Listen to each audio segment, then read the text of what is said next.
this stellar temperature thing from the simplistic view. You get a you get the star's temperature by getting a spectrum image.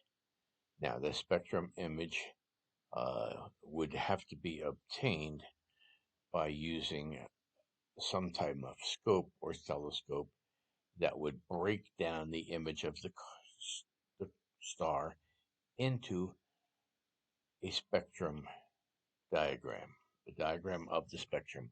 You've seen the bars, continuous spectrum, and so on from the previous lessons. All right. Um, Based on the spectrum analysis that they do of the star, there's two key factors. There's a number of colors in the spectrum, but there's two key factors. And those key factors are the blue light and the red light. Okay? So the easiest way, rather than trying to find a peak wavelength and then applying Wien's law, which I won't talk about right now. She doesn't mention it much in the lecture. The easier way is to simply measure the flux, okay, at the specific wavelengths. They use a special filter that transmit that light, and what it'll do, it will find the red and the blue light and measure them, as you see here in this diagram. Okay, flux is simply this line of change of the wavelengths. But here is the blue light, and here is the red light. Now, the color index that they compute from this, and don't you worry about it, it's a numerical measure. It's just a number. And it's a measure of the brightness of that particular star through these light filters that they use. Okay?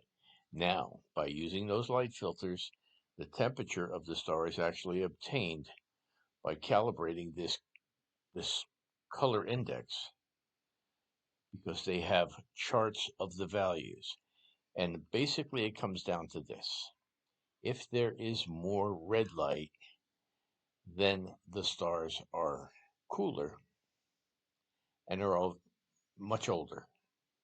Okay, the more red light, that's the indication of a star that's dying.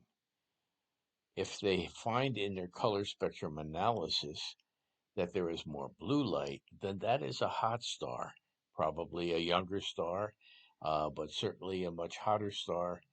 And neither of these are relevant to the distance of the star. They are simply relevant to the temperature of the star.